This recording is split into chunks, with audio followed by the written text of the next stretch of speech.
Hey guys, it's Steven here, and today I'm back with another video, and today in this video I'm going to be giving you a top 10 list. And in this top 10 list, I'm going to be giving you my top 10 summer movies of 2017. So, as far as the summer movie season goes, it was pretty good actually. We had a lot of really good hits this summer. Like, back in May, we didn't have much, but then once we got to late June to, pretty much the end of August, we just got nothing but great movies. And in this video, we're going to be talking about those movies. So, I'm going to give you some disclaimers before I give you my full list. My first disclaimer is, ratings here don't matter. Like, you could see a movie that I gave a 3.5 out of 4 over a movie with a 3.75 out of 4.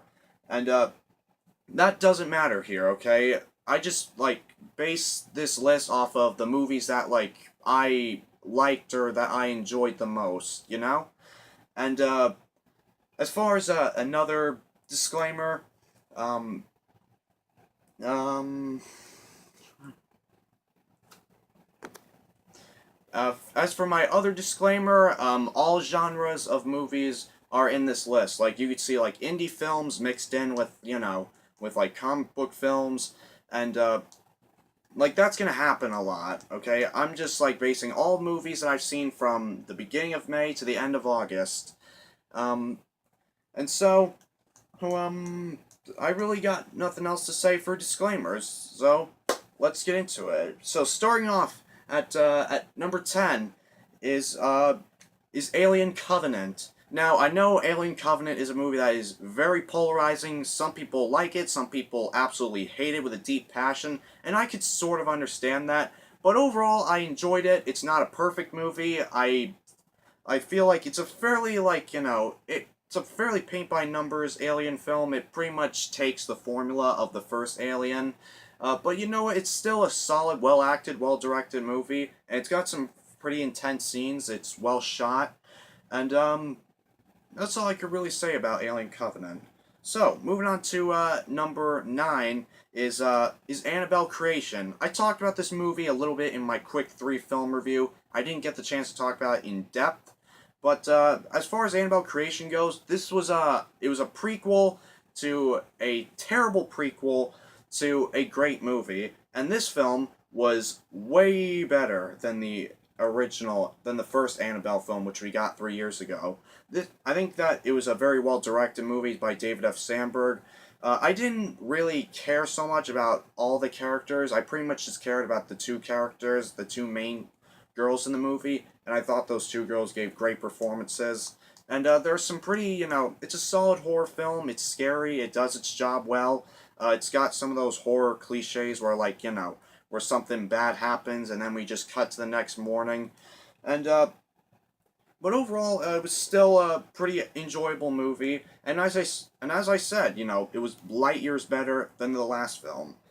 Next, moving on to number 8 is Guardians of the Galaxy Volume 2. Now, this was a movie that I really enjoyed. Some people, complained saying it wasn't as good as the first.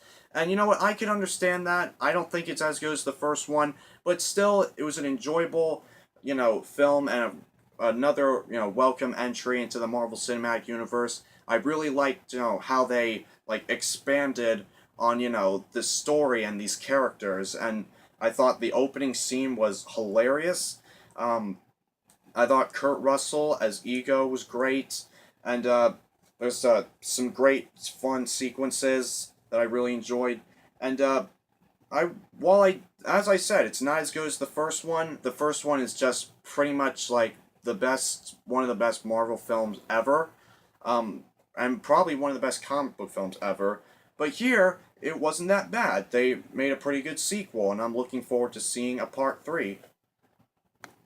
So, Volume 3. Moving on to number 7. Now, I think number 7 to 1 these are all films that you could probably see, in my top 10 films of the year later on. So, number 7 is Detroit. Now, Detroit was a movie that really impacted me. This was a very dark and brutal and very brutally honest look at, this, time period and, these, the movie so much about like about like corrupt cops and and racism, and I think that it's all portrayed extremely well through both the performances of the entire cast as well as Catherine Bigelow's direction and the screenplay by Mark Bowl. And I feel like this is a movie that really just puts you on the edge of your seat, and you feel like you're in the moment with the characters, or at least I felt that. And uh, moving on to number six is Wonder Woman. Now, Wonder Woman is one of the biggest surprises of the year. I did not expect myself to love this movie as much as I did. This is the film that put the DC cinematic universe back on track and gave us hope in future DC films. Uh, this movie was great. It was like a total blast. It was fun. It was entertaining. Yet it had depth. It had emotion. Gal Gadot as Wonder Woman was great. Chris Pine as Steve Trevor also was great. The directing by Patty Jenkins was spot on. And it's a movie like it's a great like it empowers women, and that's nice to see once in a while. So moving on to number five is a movie I just reviewed recently, and that's Wind River. And Wind River was an extremely grim and just dark, like crime thriller that really just like impacted me. Hold on. Just everything about this film, the acting, the directing, the screenplay, the cinematography, just everything about the film was amazing. I thought Jeremy Renner gave probably the best performance of his whole career, and I think the movie has one of the best scripts of the year, period, by Taylor Sheridan. And I really like. It was more than just like a crime mystery thriller. It was a movie. It had more like depth and layers than I thought it would, and that's something that just really took me by surprise, and one of the reasons why I really love this film. So moving on to number four is Dunkirk. Now, Dunkirk was a movie. When I first saw it, I really really liked it. But then as I thought about it and thought about it, I just seemed to like love it. It's like this is this movie was amazing. It's so like different and original compared to your average war film. It's one of those like films. While many people complain that there's not really much character development, and I could understand that, but when you're thrown into like this really large scale situation, it's like you don't really have time to like talk about your personal life during this terrible event. And I just think that was all portrayed extremely well by Christopher Nolan's direction, as well as the performances by these actors, especially Mark Rylance. And there's some great, intense, exciting sequences that really like put me on the edge of my seat. It's shot extremely well by Hoyt van Hoytema, who is the same cinematographer who helmed Interstellar, and the score also by Hans Zimmer I thought was great, and it was a great like story about survival and what we do in a time of crisis, and I just overall loved Dunkirk. Moving on to number three, let's lighten the load a little bit with Spider-Man Homecoming. Spider-Man Homecoming is just awesome. Spider-Man Homecoming was like the best Spider-Man movie they could have possibly given us. Marvel finally got the rights back to Spider-Man, and they gave us an awesome movie. This film, it was fun, it was exciting, it was hilarious. Tom Holland as Spider-Man was perfect.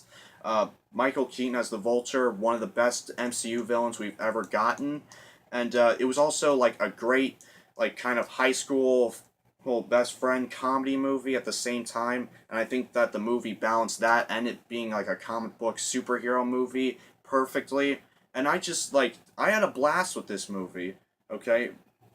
And it's probably my favorite Spider-Man movie and one of my favorite films in the Marvel Cinematic Universe. So moving on to number two is War for the Planet of the Apes. War for the Planet of the Apes concluded this trilogy more perfect than as good as they could possibly do it. This film, it was more than just like a war. It wasn't exactly a war film. It was more like a thinking movie, and it was more about like the characters than it was about the war. And that's something that really just blew me away about it. And Andy Serkis once again as Caesar did a phenomenal job, and Matt Reeves' direction was spot on. Woody Harrelson also as the villain was great. There's some great shootouts, some great, like fights, especially the third act. The third act was just like phenomenal, and it was so like I I loved it. Okay, War for the Planet of the Apes was a great send off to a great trilogy, and it was just everything I wanted and more out of this conclusion. And moving on to number one, you guys probably already know what it is. It's probably my favorite film of the year so far, and that is Baby Driver. Oh man, Baby Driver was amazing to me. It was this movie. I thought it had amazing characters, incredible directing by Edgar Wright. Ansel Elgort as the lead character did a fantastic job. The soundtrack was like a character in the movie, and that's something that I loved about it. It has an amazing screenplay. It's so well shot. The editing is pristine. I had a blast from start to finish.